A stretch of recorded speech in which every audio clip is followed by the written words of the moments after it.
Good afternoon, everyone, and welcome back to the Support Now podcast. Today, I am joined by our wonderful guest, Jillian Arnold. Jillian is an incredible mom, creator, who's talking all things grief despite a diagnosis, giving updates on her journey being a medical parenting mama. Jillian, welcome. Hi, thanks for having me. I'm really excited to talk to you Of course. again. Again, and again. Yeah, As I always say, I find a lot of joy in helping spread awareness of all different types of families that are navigating major life moments. Your major life moment, of course, is more, I'd say, chronic, more consistent. And I think there's a lot to learn as supporters, as people in a community that want to show up for women and moms like you. So to start, I'd love for you to share a little bit more about your story and about your family. sure. So, yeah, you gave a pretty great introduction already on me, but a little bit about my family. I have two amazing kiddos, Roman and Stella, who are both diagnosed with an ultra rare genetic condition, which is called ASMD, stands for acid sphingomyelinase deficiency. It's a mouthful. We actually got my son's diagnosis when he was about 8 months old. Children with this condition are usually perfectly healthy babies when they're first born, and then they start showing signs of regression or symptoms kind of start to accumulate after time, which is why, he was diagnosed around 8 months old, which at that point we had just found out that we were pregnant with our daughter, so our second child. So we quickly found out because it was a genetic condition. Myself and my husband both happened to carry the same rare mutation, which both parents have to carry in order to pass this down to their offspring. So we found out that any children that we do have will have a 25% chance of inheriting this disease Mm. and being diagnosed with it. They will have a 50% chance of just being a carrier and then a 25% chance of being totally unaffected. So it was definitely a lot to take in at first. We were first time parents with our son. He was our entire world. He was the first grandkid on both sides of our family. He was the apple of everyone's eye. And it was like our lives were just flipped upside down in the blink of an eye when we got this diagnosis and finding out we were pregnant and bringing another life into the world just a few days before this. It was going from like the most beautiful feeling in the world to the worst news that you could possibly hear. So it was definitely an emotional roller coaster ride, to say the least, for me and my husband and our family as well. Our, like I said, grandparents, aunts, uncles, they were all affected by this too. So yeah, and I failed to mention we live in Cincinnati, Ohio, and I am married. I've been married for almost 10 years now, which is crazy to That's say. great. And you guys have Yeah. endured quite a bit. So I want to go back for a second. You talked about your world flipping upside down. I'd love you to be more descriptive. What emotions were you actually feeling? I think we were shocked, first of all. My husband and I are both healthy adults. We didn't really have any family history of rare genetic conditions. So it was honestly shocking. It was terrifying. It was incredibly sad, scary, all the things. Because their condition is so rare, for reference for listeners out there, our children get care at Cincinnati Children's, which was voted the number one pediatric hospital in the country for the past 2 years. It's a really great hospital, and after his diagnosis, the geneticist we met with said that they haven't seen a case of this in 20 years at their hospital. So that alone was terrifying because we were basically told that kids with the more severe form of this, they don't live past age 3 and there's no treatments or cures available. So we left feeling just at a loss. I knew I couldn't just sit back and watch my kids deteriorate, but I didn't know what to do from there. Plus, we were dealing with the immense grief that was all consuming, and I was pregnant at the time. So it was just I always whenever people ask me this question, I think of my life now in 2 parts. Like, there was pre-diagnosis, and then there was post-diagnosis me, and everything changed just in a moment. Your perspective, your priorities, just your entire life. And were you open with how you were feeling with friends and family? Like, how did you actually cope with it? Did you like kind of talk me through like how you began to process it? Because, like you mentioned, and I think the word grief is certainly appropriate here, and everyone talks about how everyone grieves differently. So, how did you actually work through all of that? I handled it in a certain way. So, my sister obviously, when we got his diagnosis, I was completely devastated. I cried, I think, for 3 days straight, like, just straight crying. I was so scared, and my sister, bless her heart, she was here, she stayed with me the whole weekend because my husband had to work, and I just couldn't be alone. And she's very much the type of person that's, "Let's start researching. Let's join all these groups." And at first, I felt like I wasn't ready for that. Looking back, that was once I did start reaching out to other families, it was the best thing I could have done. But at the time, I was still processing my own emotions and feelings, and I actually found myself getting more depressed when I would get on Facebook groups, and I felt like that was what I needed to be doing, but it was depressing me so much to see all these other children struggling, or, like, when I heard about kids passing away, it was just like, I don't know if I was living in a state of denial for a period of time. Like, I would look at these kids and I'm like, "This isn't gonna be Roman's story. This isn't gonna be how he turns out."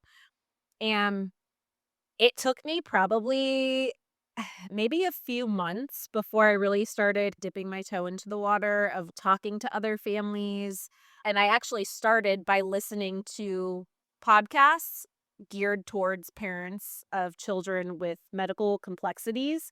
And it was listening to those podcasts, my world was opened up because I was like, wow, there are other people out there that like relate to what I'm going through and are living a similar experience. Because at the time, it feels so incredibly isolating. You feel like the only person in the entire world, aside from my husband, that was going through something like this, and that's far from the case.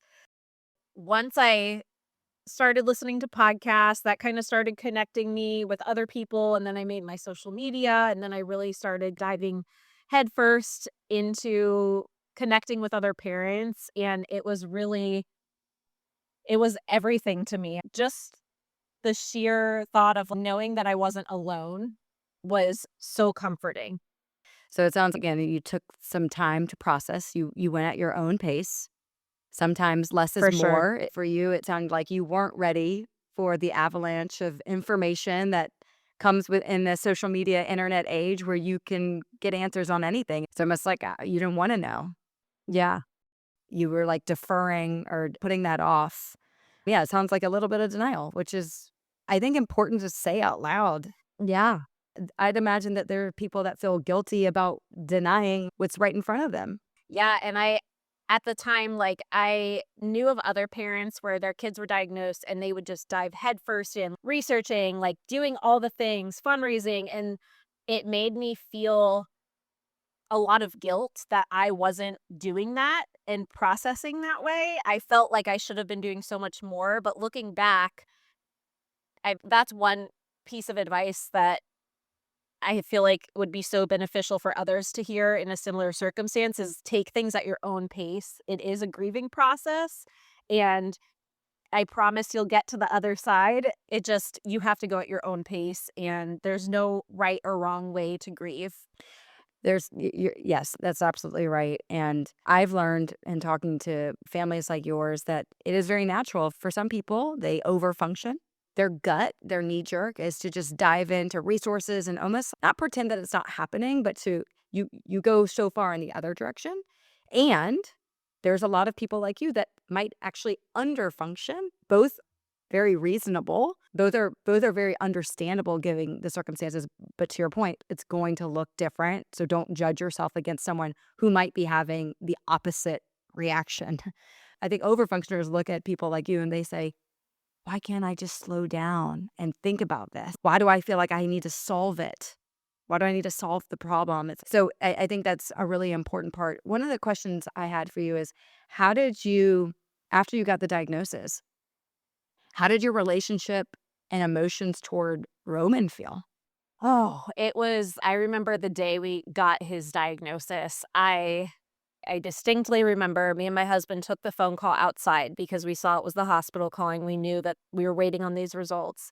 And we got his diagnosis, and I remember just looking inside. I was standing on our deck. I was looking inside at my son who was playing. My sister was over. He was on the floor playing and laughing. And I can't put into words how devastating it was, but also confusing, right? Because my son looked so happy and he looked so healthy, and I couldn't understand how this was happening, why it was happening. I very much went through a period of time that was like, why us? Why is this happening to us? And then once my daughter was born and diagnosed, it's okay, how is this happening again?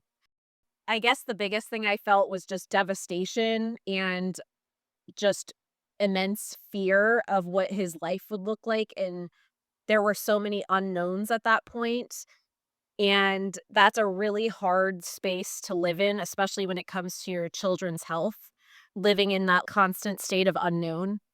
Early in the journey, it was a lot of unknowns, and you often talk about on your Instagram channel and privately we've spoken about still finding joy in it. So what were some of the things that you did, that you implemented, either yourself or with your husband, that allowed you to kind of regain your footing and a foundation towards this joy or towards gratitude? Yeah, I had a come to Jesus moment. Um, I wanna say a year or so in. At first, I went through just I felt like I was in a black hole and I could not find the light. I was depressed, I was angry at the world, I was angry at God, I was angry at everyone, and I will say that getting on antidepressants definitely helped, but there was a perspective shift that happened for me. Actually came across a quote. I wish I would've oh, I do have it down here. The quote was, "You don't have a right to the cards you think you should have been dealt. You have an obligation to play the hell out of the ones that you're holding." And I feel like after I read that quote, it really just resonated with me, and I started thinking more about it, and I was in that space of like, why us? Why is this happening to me? Why is this happening to my kids? But then I stopped and thought, why not us? My kids were obviously like me and my husband are fully capable, loving parents who obviously were entrusted with this very difficult journey, and we're going to do our best to make the best out of this situation. And I realized too, I didn't want what limited time I had with my children, I wanted them to be with a happy mom. I didn't wanna waste my time with them. I wanted to get the most out of every single moment, and I very much live in the space now of it's quality versus quantity, and my kids helped me see that. We just embrace I guess now we embrace the unknown, and instead of fearing it, and we really just try and live in the moment and soak up every single small mundane moment that we get with them. What would you tell your younger self now that you're on this other side of it? Oh gosh, I would give myself a big hug. I often think about this a lot because I think back of the day that we found out that they had the more severe form, and I had never felt so low and depressed in my entire life, and I wish that I could just, like, sit there and hug that Jillian and tell her things aren't gonna get easier, but you will become stronger and better equipped to handle the challenges ahead, and that there is still so much light and joy in this journey despite the circumstance that you're given. I love that. How does it feel now to be in a position where people look to you as inspiration and motivation and being like a step ahead? I am so touched whenever people reach out to me because it's not an easy thing, like putting your life out there for the world to see. I knew deep down that I wanted to do it because that's the only way to really help spread our story far and wide. And with our kids, time is not on our side. So the more outreach that we can do, the better in the shortest amount of time. So we decided to really put our journey out there. And whenever I get messages from other moms of that say, "Oh my gosh, you have inspired me," like anything like that, like it makes it all worth it. And it just feels so good to take what is a really difficult situation and make some good out of it. And I'm helping others along the way. That is just an amazing bonus. Yeah. Obviously, my priority is getting more awareness of their condition out there to hopefully someday have a cure for it. But gosh, when I hear from other moms, it touches me.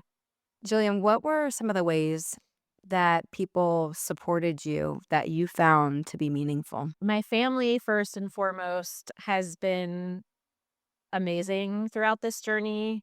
Just letting me process things the way I need to process them and dealing with some crazy mood swings that happened early on. And our friends, our community has been incredible.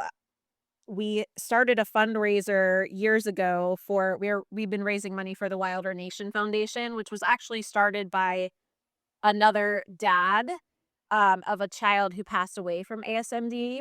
He started a nonprofit, and they're the only nonprofit out there that's dedicated and laser focused on finding a cure for the neurologic aspects of ASMD. So we started fundraising for them, and just to see the way that our friends and family and community responded was just, oh my gosh, it was so beautiful. Just messages of encouragement. I often tell people this journey is definitely not easy. I feel like people look at our life and they're like, oh my gosh, how do they function? That's so sad.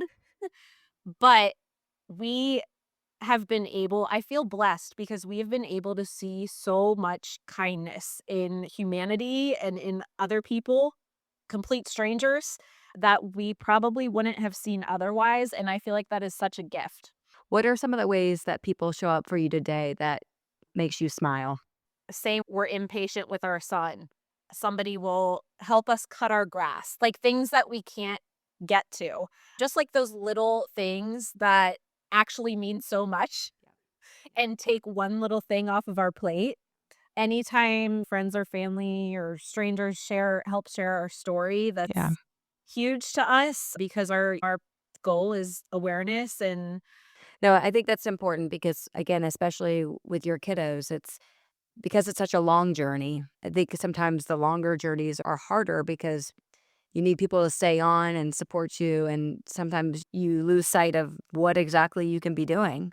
I think it's an important reminder, and especially for your kiddos, sometimes the most important thing you could do is just keep telling the story, keep talking about it, because that's ultimately going to drive results and impact and people knowing about this. That whether they serve your children or future children, that's the hope. And that costs nothing. It costs nothing to for someone to say, hear about my friend Jillian's kids and how amazing they are and how we have to find treatment or a cure. I always tell people the easiest thing you can do is to teach your children about differences, embracing differences, disability. That's something that I think this world needs. It needs to be more inclusive for kids like mine. And that's something so easy that people can do to help support not just us, but every family out there that has medically complex children or children living with disabilities.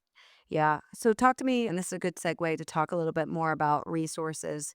If there are moms that are maybe earlier on in their journey with ASMD or things like this, any advice of where Mhm. they should look beyond your Instagram page that might also provide relief to them or encouragement?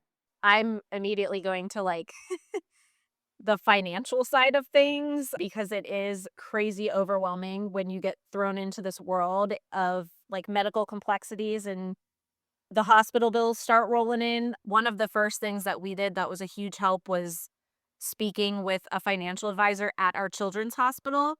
I'm not sure if every children's hospital has them, but if yours does, highly recommend doing that earlier on rather than waiting. If your child's particular diagnosis has like a national foundation, definitely reach out to them first and foremost. That was one of the first things that we did was reach out to the National Niemann-Pick Disease Foundation, which is my children's diagnosis, and they had tons of resources for us. They were able to connect us with other families early on so we could start learning because it is hard because there's especially with rare disease, doctors tend to not know too much. Like, you get the diagnosis and then it's you go home and, like, they "Great, you provided me with a diagnosis, but how do I care for them? What do I need to be watching for?" So that's where the Niemann-Pick Foundation definitely was a huge help early on in that, and researching just local nonprofits who maybe offer grants, which is one of the reasons why I love Support Now, because you guys have the capability to do that for parents now, which is incredible because that is time consuming, and I totally recognize that not everyone has the time or the bandwidth, especially early on in a diagnosis to do those things, which is part of the reason why I just love what you guys are doing. Thank you. Thank you. Thank you. And I want you to also give people a heads up on the book.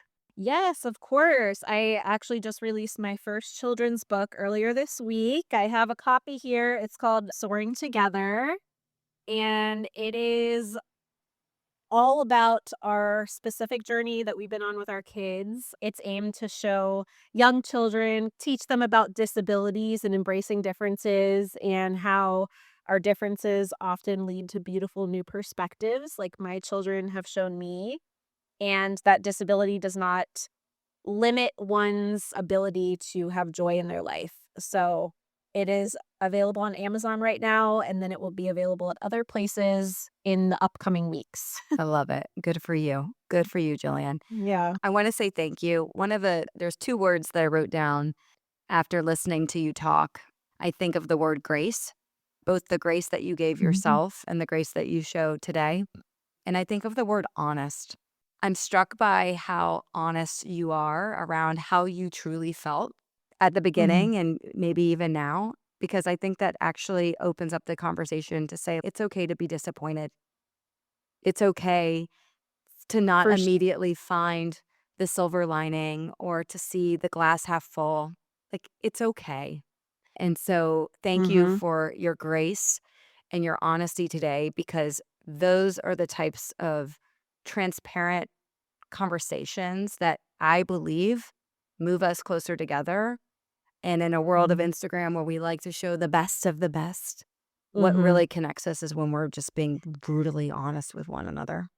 Of course, and I also just wanna say for any other parents out there, it's taken me years to get to where I'm at now, to a point in my life where I feel peace surrounding my children's diagnosis and able to have a lot of gratitude for things. On the topic of grace, please give yourself grace on getting to that point, and you're not gonna stay in that headspace all the time. I still have days where they just suck. I can't find the silver lining, and that is something that I've learned.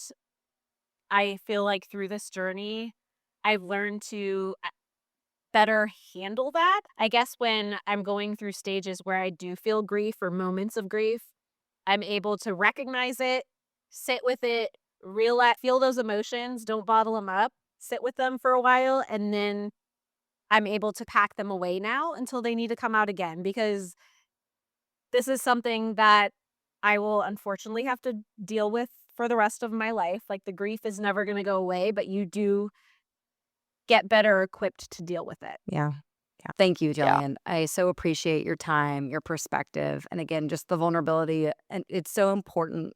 Again, and we just live in a world that thinks that we have to immediately gloss over what's hard and get to what's good. And I think it's cool to actually sit in the things that are a little more uncomfortable here and there, not because you're harping on it, but because it's normal, especially as moms. We all have dreams of a certain type of kid or family, and whether or not you have a kiddo with a diagnosis or medical challenges or not, there's always going to be some delta in between what you thought it would be and what it is. And obviously, yours is much greater and much trickier to navigate. But I think you've even inspired me in terms of how I look at my kids, all the things that just come with being a mom.